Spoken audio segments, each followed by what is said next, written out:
And we're back. So, I guess the first thing to do is call our people. Now, we just had a lot of cutscenes, but, well, stuff happened. Well, it looks like you've rescued Emmerich for the time being. Yeah, with that stealth camouflage, he should be able to hide safely. Gray Fox. I can't believe it. But the real problem is your niece. The way the codec got cut off like that has me worried. Something must have happened to her. You're worried about Meryl? Not exactly. It's just that she's holding the detonation code override keys. They're our last chance of stopping that nuclear launch. You're a cold man. Your mission is more important than the life of your companions? This is war. Survival is the name of the game. Sometimes you have to be cold to survive. Yes, but...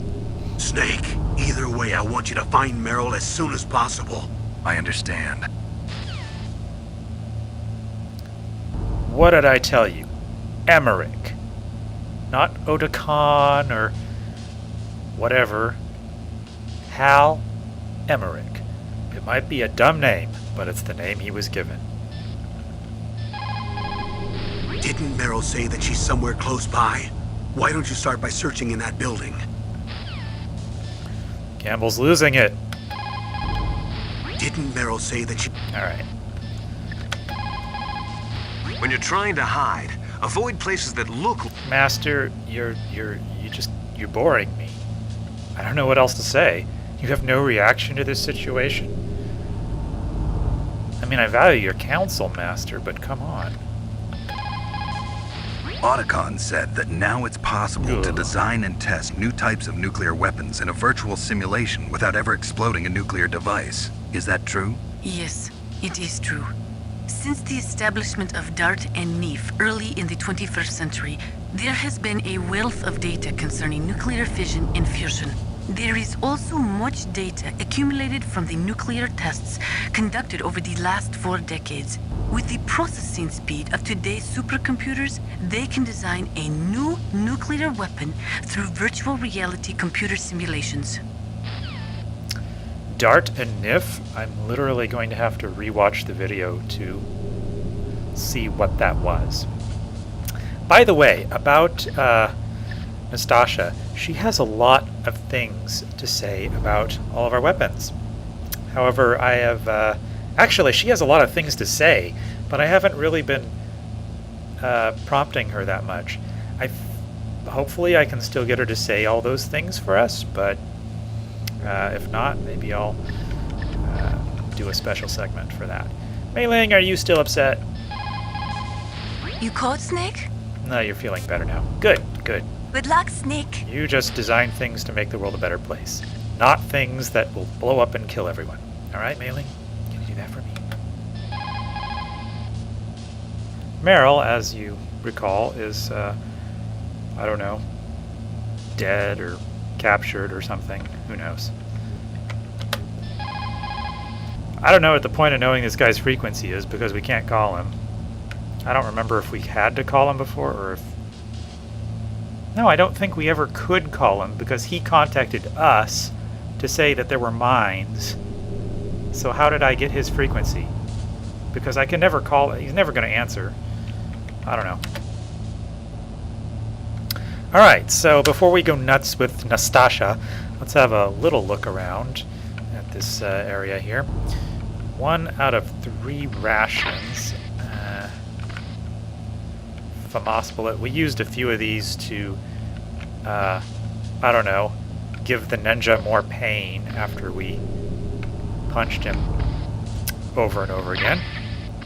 Strange guy. He doesn't know what's going on. Alright, I got the chaff grenades.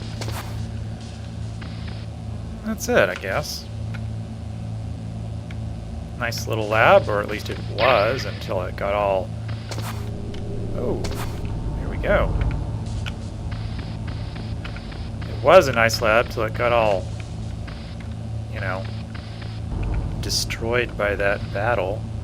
But that's alright, battles happen. Now, let's see here. Can't do anything here. I still have that disc, don't I? Let me see here. Yeah, I still have the disc. You'd think that might have come up during this consultation that I had with Emmerich, but no, it did not. Look at this thing here. Is that not a PlayStation? Tell me that's not a PlayStation. It looks like one to me. Got a little thing here. Some kind of computer. Alright, so I guess we're pretty much done here. We need to find Meryl and rescue her. And, oh, by the way, what was the... That's another thing. It's the number for Hal. 14112, something like that. Still haven't found Meryl? Snake, the warhead storage building that you're in has 1 floor above ground and 2 floors below ground. Why don't you search there too? Quit being so pushy. Ugh. His name is Hal Emmerich. Snake, the warhead storage building that you're in has 1 floor above ground. Yes, no. Alright, so there's that. Let's see if we can get Nastasha to tell us a little bit more about matters of import. In order to collect data for the simulation experiments, they are doing subcritical tests underground. Those are experiments in which they detonate high explosives in proximity to plutonium without setting off a critical chain reaction. They then measure the effect that the shockwave has on the plutonium. By measuring the particles which fly off the surface of the plutonium, they can learn the mass, speed, and distribution of the plutonium particles. The politicians insist that whether it is above ground or below ground, a nuclear test which does not cause a nuclear explosion is not a nuclear test, and therefore does not violate the CTBT. A lot of people do not agree with that interpretation.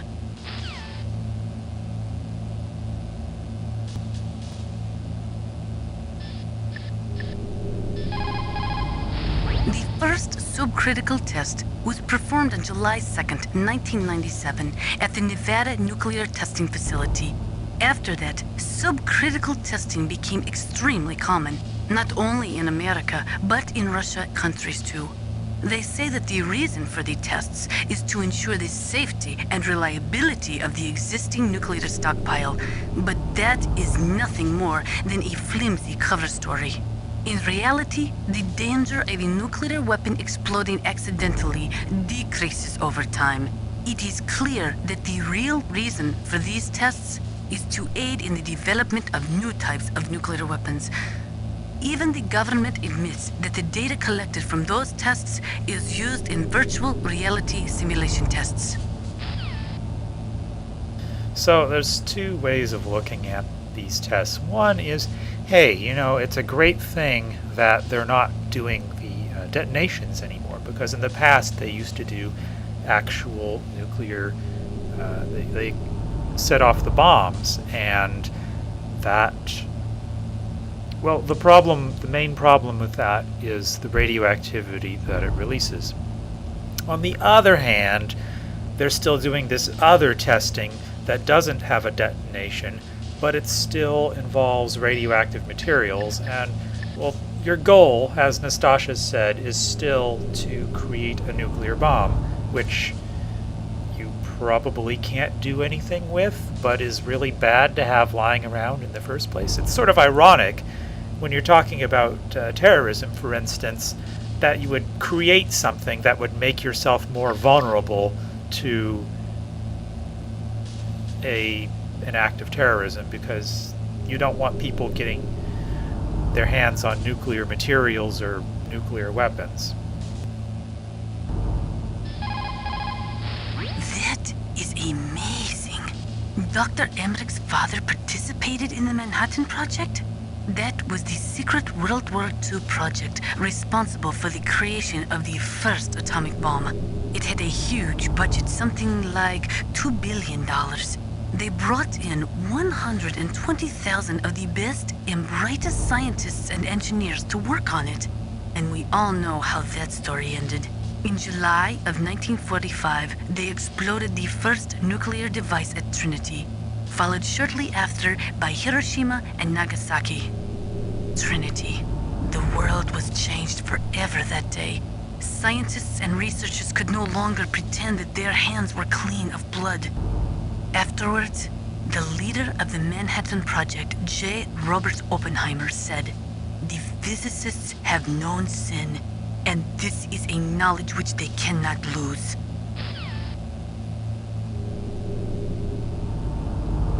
I am become death, the destroyer of worlds, Lord Shiva. Yes, Nastasha, giving us a history lesson. But is it all true? Is all the things that she says true? It's pretty outrageous, isn't it? When Dr. Emmerich designed the new Metal Gear prototype, he thought he was creating a mobile TMD system. He is a very naive man. TMD stands for Theater Missile Defense. They represent a shift in defense priorities from dealing with the threat of ICBMs from the former Soviet Union to dealing with small-scale regional conflicts in the Third World. Current TMD systems work by a combination of THAADs, Theater High Altitude Air Defense, which intercept missiles outside of the atmosphere, and Patriot-type missiles, which intercept missiles within the atmosphere. Dr. Emmerich was planning on them using Metal Gear as a low-atmosphere, mobile missile interceptor unit. Yeah, mobile. The question is why, what's the advantage for it to be mobile? I mean, I don't get it. Let's say you have a missile fired from the north part of your country. What's the significance of your interceptor being mobile? I mean, you can't go to the other side of the country from the time that the missile is fired from your north flank to the time that the missile will reach its destination. Or if, or any other direction. If it's on the south end of your country or the east end of your country. You cannot... Okay, you could say, well, it's useful in being mobile in the sense that you can reposition it and, well, I don't know.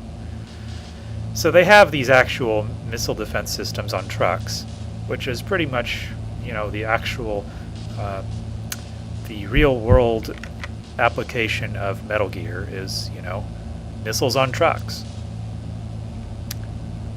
And the only reason you put them on a truck is basically so that you can put it in storage or hide it.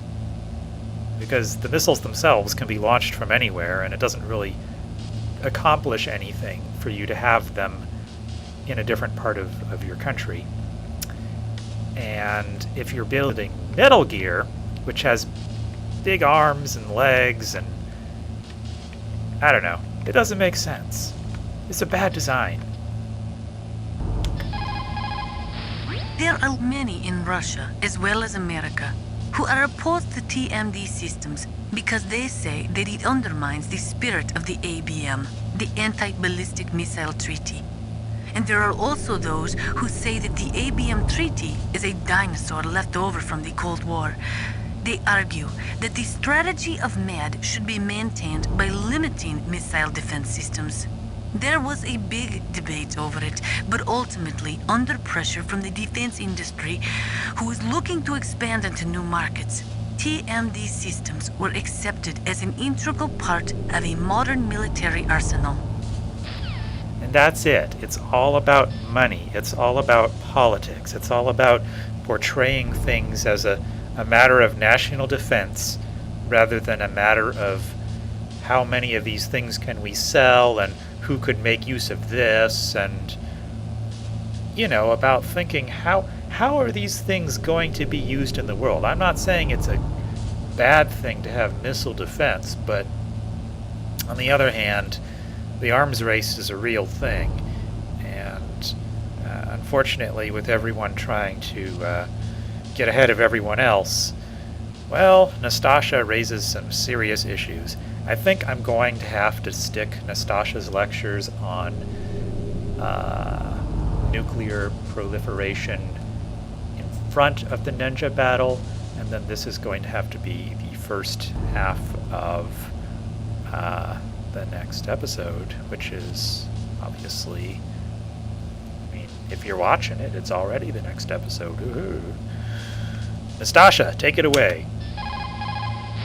The nuclear weapons disposal facility on Shadow Moses Island was built at the beginning of this century. It was made only to temporarily store the nuclear warheads. Why? If they wanted to dispose of them, why wouldn't they just dismantle them right away? They cannot do that. You see, when you dismantle a warhead, you still have nuclear materials that must be stored. At this point, all of the nuclear material storage facilities are way past capacity. But they could not stop dismantling weapons while at the same time pushing Start 2. So you're telling me that this base was built so they could temporarily avoid being in conflict with Start 2? Most people think that we live in a safer world now. But with all the dismantled nuclear weapons and waste around, the threat of nuclear terrorism has increased tremendously. It's ironic, isn't it? Yeah, and nuclear waste remains dangerous for a very long period of time. It remains hot. It has to be placed in cooling pods. That is radioactivity. Part of it is the particles which actually damage tissue, and part of it is just heat. And, you know, if you cool the water, then the water is radioactive. It's just one of those things that we have not worked out. Anyway,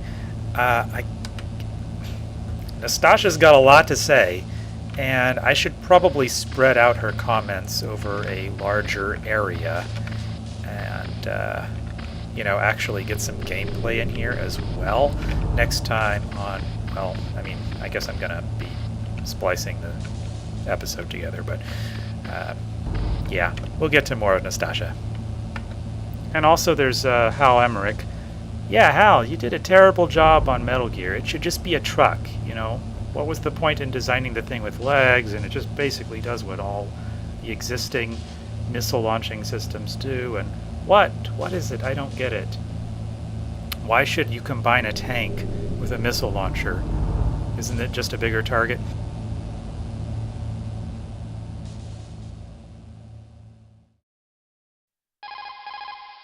After the Start 2 Accord was signed on January 3rd, 1993, Russia and the U.S. reduced their strategic nuclear warheads to between 3,000 and 3,500 warheads each.